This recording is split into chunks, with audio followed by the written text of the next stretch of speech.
Meaning of frankfurter. Frankfurter.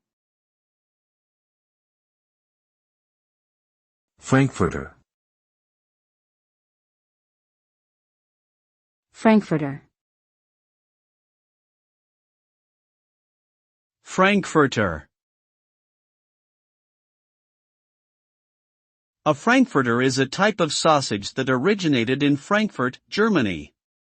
It is usually made from a mixture of pork and beef, and is often seasoned with garlic, paprika, or other spices.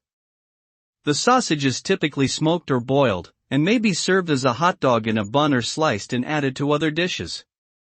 In the United States, the term frankfurter is often used interchangeably with hot dog, which refers specifically to a frankfurter that has been cooked and placed in a bun.